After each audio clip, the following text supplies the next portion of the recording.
Hello दोस्तों, आप लोग कैसे हो? आई होप कि आप लोग अच्छे होंगे।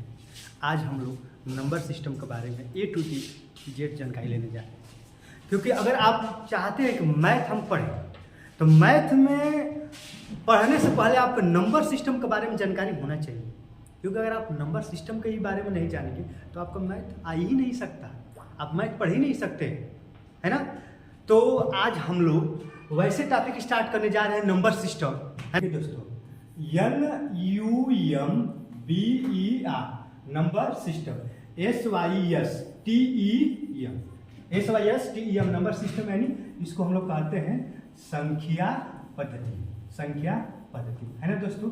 अब देखिए दोस्तों, नंबर सिस्टम यानी संख्या पद्धति, हमारे ब्रह्मांड में नंबर सिस्टम संख्या पद्धति केवल दो ही प्रकार के होते हैं, है ना दोस्तों, केवल दो प्रकार के। पहले आपका है ना, पहले देखिए दोस्तों, पहले आपका होता है वास्तविक संख्या, वास्तविक संख्या, है ना दोस्तों, वास्तविक संख्या, जिसको हम लोग कहते हैं हिंदी में real number, REAL, real, NUMBER, real number, है ना दोस्तों। एक होता है काल्पनिक संख्या, काल्पनिक संख्या, है ना दोस्तों, जिसको इंग्लिश में कहते हैं इमेजिनरी नंबर, देखो दोस्तों, IMAGENERY, imaginary number, IMAGENERY, imaginary number, है ना दोस्तों। अब देखिए दोस्तों, हम लोग नंबर सिस्टम संख्या पद्धति के बारे में पढ़ रहे हैं, है ना। ये जो नंबर सिस्टम संख्या पद्धति है ना, ये दो तरह के होते हैं। एक आपका वास्तविक संख्या रियल नंबर होते हैं, एक होता है आपका काल्पनिक संख्या जिसको इमेजिनरी नंबर कहते हैं, है ना दोस्तों। अब हम जो भी हम नंबर सिस्टम के बारे में पढ़ते हैं, जो भी हम मैथ के सवाल सॉल्व करेंगे, टोटल वो सब रियल नंबर होता है।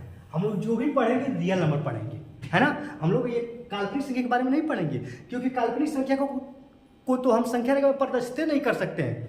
देखिए दोस्तों, इसका डेफिनेशन आप लोग देख लें, है ना। रियल नंबर वैसी संख्या को कहते हैं जिसको आप संख्या रेखा पर प्रदर्शित कर सकते हैं। रियल नंबर में वैसी संख्याएं होती हैं जिसको आप संख्या रेखा पर प्रदर्शित कर सके। जिसको भी आप संख्या रेखा पर प्रदर्शित करते हैं वो सब रियल नंबर होते हैं, है ना। और जिसको आप संख्या रेखा पर प्रदर्शित नहीं करते हैं वो सब काल्पनिक संख्या होती है ना। जैसे में काल्पनिक संख्या के बारे में कुछ हम बता रहे हैं। देखिए दोस्तों, काल्पनिक संख्या के बारे में अगर चाहें कि हम डिटेल से पढ़ें तो क्लास 11th में जाएंगे। आप क्लास 11th में जाएंगे तो क्लास 11th में इसके बारे में डिटेल से जानकारी दी गई है। अभी हम संक्षिप्त में कुछ इसके बारे में जान लेते हैं, है ना। देखिए दोस्तों, जैसे कि √-4, ये √-4 जो आपके काल्पनिक संख्या है, क्योंकि √-4 को आप अंडर से बाहर निकाल ही नहीं सकते हैं। लेकिन अगर यही कर दें कि √3, तो √3 को आप अंडर से बाहर निकाल सकते हैं। जैसे कि √3 का मान होता है 1.732। देखिए दोस्तों, इसका मान होता है, √3 का मान होता है दोस्तों 1.732, है ना। तो 1.732 को आप संख्या रेखा पर प्रदर्शित कर सकते हैं। लेकिन क्या ये अंडर से बाहर ही नहीं निकल पाएगा, तो इसको आप संख्या रेखा पर कैसे प्रदर्शित कर पाएंगे? नहीं कर पाएंगे, है ना। तो इसको देखिए दोस्तों, इसको और हम सॉल्व करते हैं, इसके बारे में थोड़ा सा डिटेल से जानकारी लेते हैं। जैसे कि √-4 है, √-4 है ना। इसको आप लिख सकते हैं, -1 × 2 लिख सकते हैं दोस्तों, है ना। बात देखिए ना, हुआ देखो, 2 × 2 = 4, 2 × 2 = 4 और 4 × 1 = 4, यही नहीं हुआ। अब देखिए, आप ये जानते हैं कि जब भी अंडर में डबल मिलता है, जब वो बाहर निकलता है तो सिंगल होता है। ये 2 × 2 है अंडर में ना, जब ये बाहर निकलेगा तो ये 2 हो जाएगा, है ना। अब क्या बच गया? √-1 बच गया। क्या बच गया? √-1। देखिए दोस्तों, √-1 का मान होता है आई होता है। इस आई को हम लोग आयोटा कहते हैं, इसको आयोटा कहते हैं ना दोस्तों। हम बताए ना क्लास 11th में इसके बारे में अच्छे से आप पढ़ेंगे। पहले संक्षिप्त में कुछ जानकारी ले लीजिए। √-1 का मान आई होता है, आई को आयोटा कहते हैं, है ना। तो यहाँ पर √-1 है दोस्तों, यहाँ पर, है ना। इसके जगह पर क्या लिख देंगे? आई लिख देंगे, यानी ये आपका हो जाएगा 2i, यानी √-4 को आप 2i लिख सकते हैं। 2i लिख सकते हैं कि नहीं? लिख सकते हैं ना। अब √-5 को हम कह रहे हैं, तो √-5 को भी आप इस तरह लिख सकते हैं, -1 × 5 लिख सकते हैं कि नहीं दोस्तों, है ना।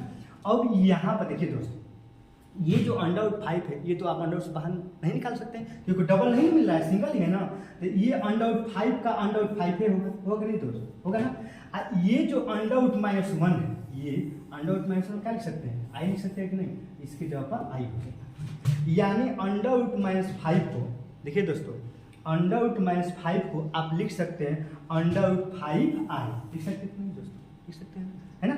उसी तरह अंडर रूट -9 को आप क्या लिख सकते हैं, अंडर रूट -9 को लिख सकते हैं, देखिए दोस्तों -1 गुणे 3 गुणे 3 लिख सकते हैं। ये डबल मिल रहा है ना, तो ये जब भी डबल मिलता है अंडर रूट में जो बाहर निकलता है सिंगल हो जाता है, ये तो आपका 3 होगा, है ना।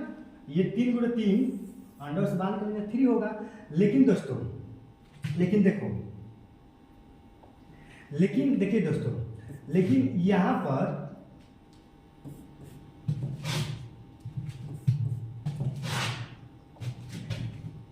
देखिए दोस्तों, ये आपका 3 हो गया, ये अंडर रूट -1 को क्या लिख सकते हैं, आई लिख सकते हैं, है ना।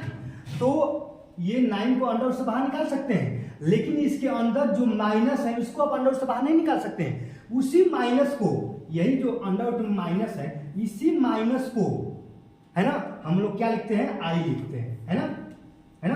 देखिए अंडर रूट -1 का मान क्या होता है दोस्तों, आई होता है। तो इसीलिए यहाँ पर अंडर रूट -9 है, इसको आप 3i लिख सकते हैं कि नहीं, लिख सकते हैं 3i, है ना। तो जितने, देखिए दोस्तों, जितने आई वाले पद होते हैं, वो सब काल्पनिक संख्याएं कहलाते हैं। सब कैसी संख्याएं कहलाते हैं, काल्पनिक संख्याएं कहलाते हैं। जैसे में देखिए दोस्तों, जैसे में अंडर रूट -5 ये काल्पनिक संख्या है ना, इसको आप लिख सकते हैं अंडर रूट 5i लिख सकते हैं। अंडर रूट -7 इसको आप लिख सकते हैं अंडर रूट 7i लिख सकते हैं, है ना। अब अंडर रूट -9 इसको लिख सकते हैं 3i। अंडर रूट -4 इसको लिख सकते हैं आप 2i, है ना दोस्तों। जितने आई वाले पद है, देख रहे हैं दोस्तों, जितने आई वाले पद हैं वो सब आपकी काल्पनिक संख्याएं कहलाती हैं, क्योंकि काल्पनिक संख्या को इंग्लिश में इमेजिनरी नंबर कहते ही हैं। इसका पहला लेटर आई से स्टार्ट ही हो रहा है ना, आई से स्टार्ट हो रहा है ना। जितने आई वाले पद हैं दोस्तों, जितने आई वाले पद हैं, देख रहे हैं आई वाले जितने पद हैं, है ना, वो सब काल्पनिक संख्या कहलाती है। इतना काल्पनिक संख्या के बारे में जानना सफिशिएंट है, काफ़ी है ना। क्योंकि हम लोग को काल्पनिक संख्या नहीं पढ़नी है, हम लोग को पढ़ना है वास्तविक संख्या, रियल नंबर, यही काम आएगा। यही सब मैथ में यही सब काम आती है, ये सब काम नहीं है ना। अब हम लोग इसको यहीं पर एंड कर रहे हैं। अब इसके बारे में पढ़ने जा रहे हैं, वास्तविक संख्या के बारे में, क्योंकि यही आपका काम आएगा, है ना। चलिए दोस्तों, अब इसके बारे में डिटेल्स हम लोग पढ़ते हैं, है ना। अब देखिए दोस्तों, जैसे कि ये वास्तविक संख्या है, अब ये वास्तविक संख्या का भी 2 प्रकार होता है। जैसे कि हम पढ़े हैं कि नंबर सिस्टम का 2 प्रकार है। एक आपका वास्तविक संख्या जिसको इंग्लिश में हम लोग रियल नंबर कहते हैं, एक होता है आपका काल्पनिक संख्या जिसको इंग्लिश में हम लोग इमेजिनरी नंबर कहते हैं, है ना। तो हम लोग काल्पनिक संख्या के बारे में पढ़ चुके हैं, है ना। थोड़ा बहुत जो भी पढ़ना है पढ़ चुके हैं, उतना सफिशिएंट है हम लोग का, है ना। उससे आगे हम लोग कंपटीशन में नहीं आएगा। जितना हम लोग पढ़े, अगर आएगा भी तो उसी में से आएगा। हालांकि अब देखो, अब हम लोग पढ़ रहे हैं वास्तविक संख्या के बारे में। तो वास्तविक संख्या ये भी 2 प्रकार का होता है। जैसे कि पहला आपका परिमेय संख्या, पहले आपका परिमेय संख्या, देखिए दोस्तों, परिमेय संख्या जिसको हम लोग हिंदी में रेशनल नंबर कहते हैं, RATIONAL, रेशनल नंबर, है ना दोस्तों। परिमेय संख्या को हिंदी में हम लोग दोस्तों, परिमेय संख्या को इंग्लिश में रेशनल नंबर कहते हैं। और ये एक अपरिमेय संख्या होता है, अपरिमेय संख्या, है ना दोस्तों, अपरिमेय संख्या जिसको हम लोग इंग्लिश में इरेशनल नंबर कहते हैं, IRRATIONAL, इरेशनल नंबर। देखिए दोस्तों, वास्तविक संख्या, रियल नंबर 2 प्रकार के होते हैं, परिमेय संख्या और अपरिमेय संख्या।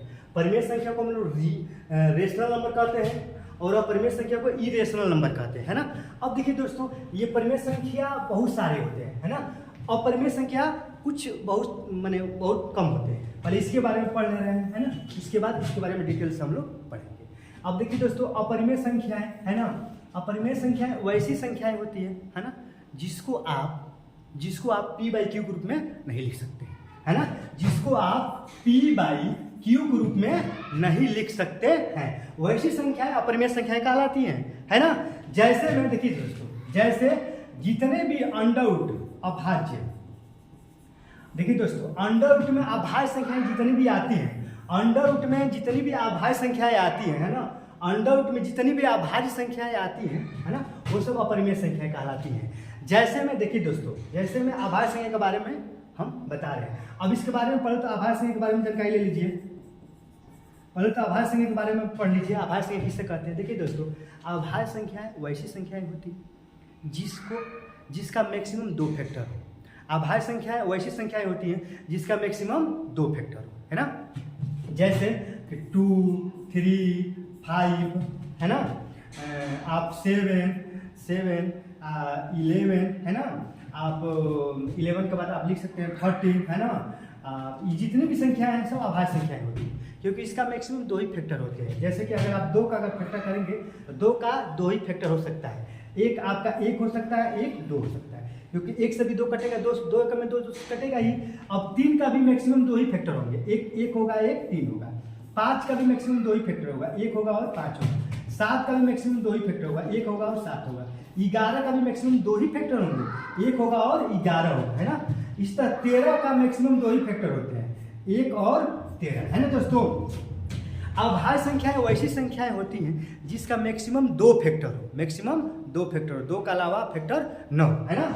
अब देखिए दोस्तों, तो जो भी अंडरवुड, देखिए जो भी अंडरवुड में अभाज्य संख्याएं होती हैं वो सब अपरिमेय संख्याएं कहलाती है। जैसे कि देखिए दोस्तों, जैसे कि आप अंडरवुड में आप 2 ले सकते हैं, है ना, अंडरवुड में 2 ले सकते हैं, अंडरवुड में आप 3 ले सकते हैं, है ना। ये देखिए, ये जो भी है अभाज्य संख्या यहाँ पर नीचे लिखती है ना, अंडरवुड 2, अंडरवुड 3, है ना, अंडरवुड आपका 5, अंडरवुड आपका 7, अंडरवुड आपका 11, अंडरवुड आपका 13, है ना। ये सब अभाज्य संख्या है, समझ आए ना बात को।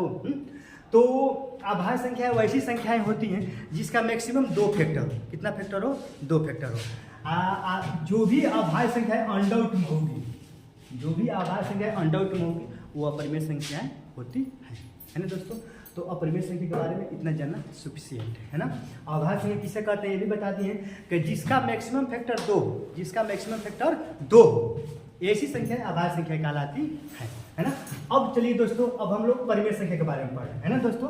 अब हम लोग परिमेय संख्या के बारे में पढ़ रहे हैं, क्योंकि परिमेय संख्या बहुत महत्वपूर्ण है। देखिए, परिमेय संख्या किसे कहते हैं? वैसी संख्या है जिसको हम p/q के रूप में लिख सकते हैं, q इज नॉट इक्वल 0। जहां देखिए दोस्तों, जहां p और q एक ऐसी संख्या होनी चाहिए, है ना, जिनका हाईएस्ट HCF, है ना दोस्तों, HC और F कितना होना चाहिए? 1, है ना दोस्तों, HC और F, है ना। देखिए दोस्तों, परिमेय संख्याएं ऐसी संख्याएं होती हैं जिसको p/q के रूप में आप लिख सकते हैं। q इज नॉट इक्वल 0, माने q को मान 0 नहीं आना चाहिए, क्योंकि देखिए दोस्तों, अगर किसी का भी बाटा 0 आ जाएगा वो अपरिभाषित होता है, उसको अपरिभाषित नहीं करते, इसका मान अनंत आएगा, है ना, इसका मान अनंत आएगा, अनिश्चित आएगा। यानी किसी का भी बाटा में 0 नहीं आना चाहिए, है ना, क्योंकि 0 आ जाएगा तो वो अपरिभाषित होगा, वो परिभाषित होगा ही नहीं, है ना, उसका मान अनंत आएगा, अनिश्चित आएगा। तो इसीलिए यहाँ पर p/q है, तो q जो है ना, q का मान 0 नहीं आना चाहिए, है ना। और अगर आप देखेंगे तो उचित परिमेय संख्या जो रियल में, वास्तव में जो शुद्ध रूप से परिमेय संख्याएं होती हैं, वहां पर ये भी होता है कि p और q का HCF कितना होना चाहिए? 1 होना चाहिए। देखिए, परिमेय संख्या में भी 2 तरह होते हैं, एक शुद्ध होते हैं, एक अशुद्ध होते हैं, है ना, और भी बहुत सारे होते हैं, इसके बारे में पढ़ो। तो अगर आप परिमेय संख्या वैसी संख्या होती है जिसको p/q के रूप में व्यक्त कर सकते हैं, q का मान 0 नहीं होना चाहिए, जहां p और q का HCF कितना होना चाहिए? 1 होना चाहिए। ऐसी संख्या को परिमेय संख्या आप कहते हैं। हालांकि ये भी आपका ये 6 बटा मान लीजिए कि 10, 2/5, है ना, ये भी सब परिमेय संख्या है, लेकिन इसका HCF कितना होगा? आपका HCF इसका 2 हो जाएगा, लेकिन इसका HCF कितना होगा? 1 होगा। ये भी परिमेय संख्या, ये भी परिमेय संख्या है ना, लेकिन शुद्ध रूप से ये परिमेय संख्या, ये शुद्ध रूप से परिमेय संख्या, ये भी परिमेय संख्या है, लेकिन शुद्ध नहीं, अशुद्ध रूप से परिमेय संख्या है ना, दोनों परिमेय संख्या है। अगर आपका पेपर में आएगा, आप कहेगा ये दोनों दे देगा, है ना, आप कहेगा कि बताइए कौन सी परिमेय संख्या है ना, तो आप अगर ये दोनों देगा तो आप इसको मारेंगे, जो है ना ये पहला, इसका पहला प्रायोरिटी है, ये फर्स्ट, ये इसी को मारेंगे। और जब ये नहीं रहेगा तब आप इसको मारेंगे, है ना दोस्तों। तो परिमेय संख्या के बारे में आप कुछ जान लिए हैं। अब इसके बारे में पढ़ते हैं। इसके परिमेय संख्या के बहुत सारे पार्ट होते हैं, बहुत सारे भाग होते हैं, इसके बारे में पढ़ते हैं, है ना दोस्तों। अब इसको हम इरेजर कर रहे हैं, मिटा रहे हैं दोस्तों। देखो अब देखिए दोस्तों,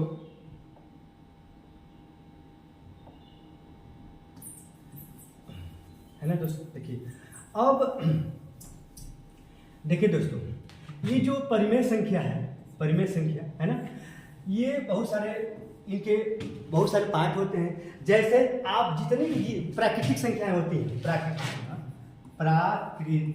देखिए दोस्तों, प्राकृतिक संख्या,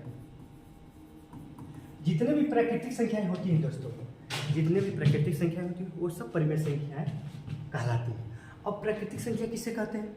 जितने भी गिनती की संख्याएं होती हैं दोस्तों, जितनी भी गिनती की संख्याएं होती हैं वो सब प्राकृतिक संख्याएं कहलाती हैं, है ना। जैसे कि अगर हम कह दें आप जाइए क्लास 11th का 10th का बच्चों को काउंट करके आइए, तो आप जाएंगे तो काउंट करेंगे 0 1 2 3 4 5 नहीं काउंट करेंगे, आप काउंट करेंगे 1 2 3 4, 1 से स्टार्ट करेंगे, है ना। तो जो भी संख्याएं गिनती की संख्याएं होती हैं, जो भी गण संख्याएं गिनती की संख्याएं होती हैं वो सब प्राकृतिक संख्याएं होती हैं, है ना। जैसे 1 2 3 4 5 6 7 8 9 ये अनंत तक सब प्राकृतिक संख्याएं कहलाती है ना। जितनी भी गिनती की संख्याएं होती हैं वो सब प्राकृतिक संख्या कहलाती है। जैसे मैं आपको लिख दिए हैं, प्राकृतिक संख्या को इंग्लिश में हम लोग नेचुरल नंबर कहते हैं, NATURAL, नेचुरल नंबर यानी प्राकृतिक संख्याएं होती है ना दोस्तों। अब देखिए, अब हम पढ़ रहे हैं, अब प्राकृतिक संख्या के बारे में पढ़ लिए, है ना। अब देखिए दोस्तों, अब हम पढ़ रहे हैं, देखिए तो इसको इरेजर करते हैं, है ना। अब हम देखिए प्राकृतिक संख्या के बारे में पढ़ लिए। अब एक संख्या होती है पूर्ण संख्या। क्या होती है दोस्तों? पूर्ण संख्या, है ना। तो पूर्ण संख्या को हम लोग हिंदी में होल नंबर कहते हैं, WHOLE, whole number, NUMBER, whole number कहते हैं। पूर्ण संख्या में कुछ नहीं होता है दोस्तों, बस एक जीरो बढ़ा दीजिए। जो भी प्राकृतिक संख्या है ना, प्राकृतिक संख्या में एक जीरो बढ़ा दीजिए, आपका वो पूर्ण संख्या होती है। जैसे कि प्राकृतिक संख्या क्या है, 1 2 3 4 5 6, ये सब प्राकृतिक संख्या है अनंत तक, है ना। इसमें एक जीरो बढ़ा देंगे तो पूर्ण संख्या है ना दोस्तों। अब देखिए, अब आपका एक होता है पूर्णांक संख्या, एक होता है आपका दोस्तों पूर्णांक, एक होता है आपका पूर्णांक संख्या। देखिए दोस्तों, पूर्णांक संख्याएं में ऐसी संख्याएं आती हैं, है ना, जिस देखिए पूर्णांक संख्या में टोटल आ जाते हैं। जो भी संख्या रेखा आप प्रदर्शित करते हैं, जीरो वाले भी, प्लस वाले, माइनस वाले, टोटल पूर्णांक संख्या में आ जाते हैं ना। पहले पूर्णांक संख्या को इंग्लिश में क्या कहते हैं दोस्तों? इंटीजर्स करते हैं, INTEGERS, इंटीजर्स नंबर, है ना। INTEGERS इंटीजर्स नंबर को हम लोग हिंदी में कहते हैं पूर्णांक संख्या। ये पूर्णांक संख्या कैसे होते हैं? जैसे कि देखिए दोस्तों, एक आप रेखा लिखिए, रेखा में यहाँ पर 0 लिखिए, है ना, यहाँ पर +1 +2 +3, है ना। इधर जो है ना, जीरो के इधर प्लस में काउंट करते हैं और जीरो से इधर माइनस में काउंट करते हैं। जैसे कि -1 -2, है ना, -3, सर सुना रहा आवाज, -3 -4, इस तरह करते करते, है ना दोस्तों।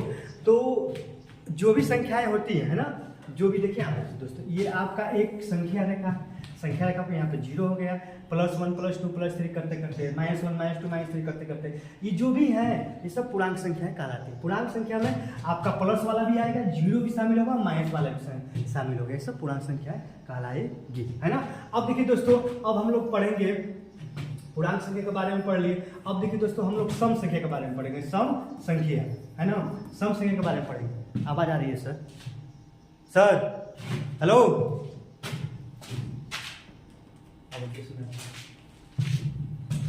देखिए दोस्तों, सम संख्याएं ऐसी संख्याएं होती हैं, है ना, जो संख्याएं 2 से भाग देने पर कट जाए, जो संख्याएं 2 से भाग देने पर कट जाए उसको सम संख्या कहते हैं, है ना। जैसे कि आपका 2 4 6 8 10, ये डायरेक्ट अनंत तक, क्योंकि इसमें 2 से भाग करके कट जाएगा। 2 एकम में 2 2 दूनी 4 2 3 6 2 4 2 कट जाएगा कि नहीं। अब इसको इंग्लिश में कहते हैं सम संख्या को even number, EVEN, even number, है ना दोस्तों। तो आप सम संख्या के बारे में नहीं समझ गए। अब आप चलिए दोस्तों विषम संख्या, विषम संख्या के बारे में हम बता रहे हैं। विषम संख्याएं वैसी संख्याएं आती हैं जो 2 से भाग देने पर न कटे। ऐसी संख्याएं जो 2 से भाग देने पर न कटे, वैसी संख्या को विषम संख्या कहते हैं। जैसे कि आप 1 3 5, है ना, आप 7, 11, 13 है ना, ये सब अनंत तक सब विषम संख्या है, क्योंकि इसमें 2 से भाग ही नहीं जाएगा, तो सब विषम संख्या का, ये सब विषम संख्याएं हैं। इसको इंग्लिश में ऑड नंबर कहते हैं, ODD ऑड नंबर है ना दोस्तों, ODD ऑड नंबर यानी विषम संख्या है ना दोस्तों।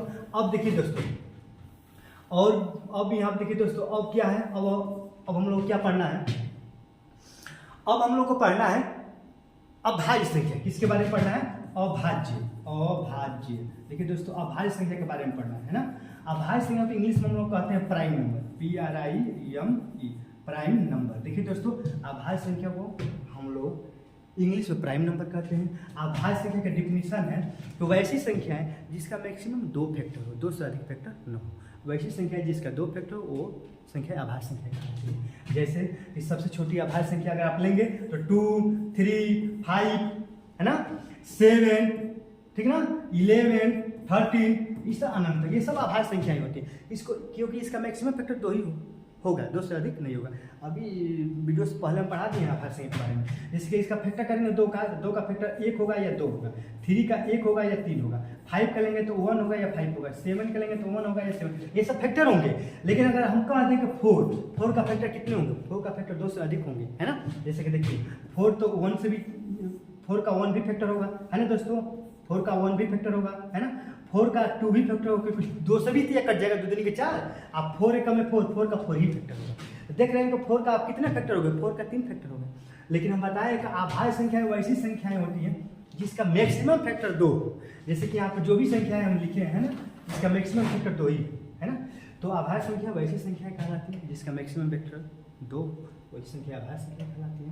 और इसमें बहुत सारे प्रश्न पूछता है दोस्तों, ये पूछता है कि सबसे छोटी अभाज्य संख्या बताइए, तो सबसे छोटी अभाज्य संख्या आपका 2 है। देखिए आप लिखे हैं दोस्तों 2, सबसे छोटी अभाज्य संख्या 2 है। ये पूछता है कि सबसे छोटी अभाज्य सम संख्या बताइए, सबसे छोटी अभाज्य सम संख्या भी दोस्तों 2 ही है ना। और ये भी पूछता है कि सबसे छोटी विषम अभाज्य संख्या बताइए, तो सबसे छोटी विषम अभाज्य संख्या दोस्तों ये 3 है, यहाँ पर 3 है, देख रहे हैं दोस्तों। तो आप अभाज्य संख्या के बारे में भी पढ़ चुके हैं, आई होप कि आपको समझ में आता होगा, है ना दोस्तों। अब चलिए दोस्तों, अब कुछ हम अभाज्य संख्या के बारे में पढ़ लिए, अब हम पढ़ रहे हैं भाज्य संख्या के बारे में। किसके दोस्तों में, भाज्य संख्या, भाज्य संख्या के बारे में पढ़ रहे हैं ना। देखिए दोस्तों, भाज्य संख्याएं को इंग्लिश में कंपोजिट नंबर कहते हैं, COMPOSITE, कंपोजिट नंबर, है ना। अब भाज्य संख्याएं वैसी संख्याएं होती है, अगर इसका डिफिनेशन जानेंगे तो इसका डिफिनेशन यही है कि ऐसी संख्याएं जिसका फैक्टर 2 से अधिक हो, जिसका गुणनखंड 2 से अधिक हो, वैसी संख्या को भाज्य संख्या कहते हैं। जैसे कि आप ले लीजिए 4, है ना, 4 लीजिए, है ना, ये आपका भाज्य संख्या, क्योंकि 4 का भी फैक्टर देखें दोस्तों, यहाँ पर 2 से अधिक है, 3 है ना। अगर नहीं समझ में आ रहा है भाज्य संख्या, तो पहले आप अभाज्य संख्या लिख लीजिए। अभाज्य संख्या तो समझ में आ गया होगा, आई होप कि आप लोग समझ में आ गया होगा। देखिए जैसे कि 2, 3, 5, 7, 11, ये 30, ये सब अभाज्य संख्या है ना दोस्तों, ये सब अभाज्य संख्या है, अभाज्य, है ना। अब इसके बीच में ये जो अभाज्य संख्या लिखे हैं, इसके बीच में जो भी संख्याएं आप नहीं लिखे हैं वो सब भाज्य संख्या होगा, है ना। जैसे कि 2 लिखे हैं, 3 लिखे हैं, 4 लिखे हैं, नहीं लिखे हैं, तो 4 आपका भाज्य संख्या होगा। 5 लिखे हैं, 6 नहीं लिखे हैं इसके बीच में, तो 6 भी आपका भाज्य संख्या होगा। 6 के बाद 7, ये आपका अभाज्य संख्या है। 7 के बाद 8, ये आपका भाज्य संख्या है। 8 के बाद 9 भी आपका क्या है दोस्तों, भाज्य संख्या, क्योंकि 9 भी इसमें नहीं लिखे हैं, और 10 भी इसमें नहीं लिखे हैं, 10 भी आपका भाज्य संख्या है। और 10 के बाद 11, ये तो आपका अभाज्य संख्या हो गया दोस्तों, क्योंकि लिखे 11 के बाद 12 इसमें नहीं लिखे ना, तो 12 आपका भाज्य संख्या हो गया। 12 के बाद 13 लिखे हैं, तो 13 आपका अभाज्य संख्या हुआ। लेकिन अगर आगे इस तरह लिखेंगे, इस तरह इसको भी बढ़ाएंगे, है ना। 13 के बाद आपके देखिए 17 जो है, 17 है ना, 17 आपका अभाज्य संख्या है। तो 13 के बाद आप यहाँ पर 14 भी लिख सकते हैं, है ना। देखिए दोस्तों, यहाँ पर 14 लिख सकते हैं, आप 15 लिख सकते हैं, 16 लिख सकते हैं, है ना। ये सब आपका भाज्य संख्या है ना। लेकिन 17 लिखेंगे, 17 आप लिखे, ये क्या है दोस्तों, अभाज्य संख्या है ना। तो अगर आपको अभाज्य संख्या नहीं लिखने आ रहा है यहाँ पर, है ना, तो आराम से पहले अभाज्य संख्या लिख लीजिए। अभाज्य संख्या लिखने के बाद जो भी इसमें संख्याएं आप नहीं लिखे, वो संख्याएं सब भाज्य संख्याएं हो जाएंगी, है ना। अब हम लोग सहभाज्य संख्या के बारे में पढ़ते हैं, है ना। स अभाज्य, है ना, सअभाज्य संख्या है ना, सअभाज्य संख्या जिसको इंग्लिश में कहते हैं coprime number, CO coprime, PRIEM coprime number है ना दोस्तों। सअभाज्य संख्या जिसको इंग्लिश में कहते हैं कोप्राइम नंबर। और सअभाज्य संख्याएं में ऐसी दो संख्याएं आती हैं जिनका महत्तम समापवर्तक 1 हो, महत्तम समापवर्तक 1 हो, जैसे कि आपका 2 और 3, ये आपका सअभाज्य संख्या है। 2 और 3 आपका एक सअभाज्य संख्या है, क्योंकि 2 और 3 का अगर आप मसा निकालेंगे तो एक ही आएगा। अब इसके लिए आपको मशक नॉलेज होना चाहिए, जैसे कि 2 का अगर फैक्टर करेंगे तो 1 गुणे 2। देखिए दोस्तों, अगर 2 का फैक्टर करेंगे तो 1 गुणे 2 लिख सकते हैं। अगर आप 3 का फैक्टर करेंगे तो 1 गुणे 3 लिख सकते हैं। मसा वैसी संख्याएं होती है जो दोनों फैक्टर हो, जो दोनों में कॉमन हो। अब देख रहे हैं कि इसमें भी 1 है, इसमें भी 1 है, तो 1 मसा हो गया। 2 और 3 का मसा कितना हो गया दोस्तों? 1 हो गया। तो 2 जिसका मसा 1 हो वैसी संख्या सअभाज्य संख्या कहलाती है। जैसे कि आप लिख सकते हैं, आप 3 और 5 भी लिख सकते हैं, क्योंकि 3 और 5 का मसा 1 है, तो ये भी सअभाज्य संख्या। क्योंकि अगर आप 3 का फैक्टर करिए, 3 के लिखेंगे 1 गुणे 3, 5 को लिखेंगे 1 गुणे 5, है ना। इसमें भी 1 मिल रहा है, इसमें भी 1 मिल रहा है ना, दोनों में कॉमन है कि नहीं 1। जो दोनों में कॉमन होता है उसी को तो मसा कहते हैं, है ना, उसी को मसा कहते हैं। तो ये आपका 3 और 5 का भी मसा कितना हो गया? 1 हो गया। तो आपका 3, 5 भी आपका सअभाज्य संख्या हो गया, है ना। जैसे कि आप ले सकते हैं 4 और 7, है ना। अब 4, 7 का भी मसा कितना आएगा? 1 आएगा। तो वैसी संख्या है जिसका मसा 1 हो वैसी संख्या को सअभाज्य संख्या कहते हैं, यानी कोप्राइम नंबर कहते हैं, है ना। अब देखिए दोस्तों, अब एक लास्ट है दोस्तों, है ना। एक लास्ट यही है कि एक होता है जुड़वा अभाज्य, क्योंकि पेपर में सबसे अधिक यही पूछता है। एक होता है दोस्तों जुड़वा अभाज्य, जुड़वा अभाज्य संख्या, है ना दोस्तों। अब इस जुड़वा अभाज्य संख्या को हम लोग इंग्लिश में कहते हैं twin prime number, TWIN, twin prime, PRIME, twin prime number, है ना। देखिए दोस्तों, जुड़वा अभाज्य संख्या को इंग्लिश में कहते हैं ट्विन प्राइम नंबर, TWIN। इसमें वैसी दो संख्याएं होती हैं, है ना, वैसी दो संख्याएं होती हैं जिसके दोनों अभाज्य संख्या होनी चाहिए और उनके बीच में एक भाज्य संख्या होती है। ऐसी दो संख्याएं होती है जो दो अभाज्य संख्या हो और उनके बीच में एक भाज्य संख्या हो, वैसी संख्या को जुड़वा अभाज्य संख्या कहते हैं। जैसे कि अगर आप 3 और 5 के लेंगे तो 3, 5 आपका एक जुड़वा अभाज्य संख्या है, क्योंकि 3 जो देख रहे हैं दोस्तों, 3 आपका अभाज्य संख्या है। 3 क्या है? आपका एक अभाज्य संख्या है। 5 लेंगे तो 5 भी आपका एक अभाज्य संख्या है ना दोस्तों। यहाँ पर अगर देखेंगे इसके बीच में एक संख्या जो है कि भाज्य संख्या है। 3 के 4 में अगर आप जाएंगे तो 3 के बाद जाएंगे तो आपका 4 आएगा, जो कि 4 आपका एक भाज्य संख्या है ना दोस्तों। 4 आपका भाज्य संख्या है। तो जुड़वा अभाज्य संख्या यानी ट्विन प्राइम नंबर में ऐसी दो संख्याओं को लेते हैं, ऐसी दो संख्याओं को लेते हैं ना, जो पहली संख्या भी अभाज्य होनी चाहिए, दूसरी संख्या भी अभाज्य होनी चाहिए, लेकिन इनके बीच में एक ऐसी संख्या आनी चाहिए जो कि भाज्य हो। जैसे कि 3 और 5 लेंगे तो 3 भी आपका अभाज्य संख्या है, 5 भी आपका अभाज्य संख्या है, लेकिन इसके बीच में एक 4 लेंगे तो 4 आपका एक भाज्य संख्या होगा। तो ऐसी संख्या जुड़वा अभाज्य संख्या कहलाती है। जैसे कि आप 5 और 7 भी ले सकते हैं। तो अगर 5, 7 लेंगे तो 5 भी आपका अभाज्य संख्या है, 7 भी आपका अभाज्य संख्या है, लेकिन एक बीच में आपका एक 6 आ जा रहा है जो कि भाज्य संख्या है। तो केवल एक ही भाज्य संख्या आनी चाहिए, वो भी बीच में आनी चाहिए। तो वैसी संख्या जुड़वा अभाज्य संख्याएं कहलाती है ना दोस्तों। तो आई होप कि आप लोग को समझ में आया होगा। अगर कुछ भी समझ में ना आया हो तो दोबारा आप कमेंट करिए, कमेंट का अवश्य हम रिप्लाई करेंगे और बहुत अच्छे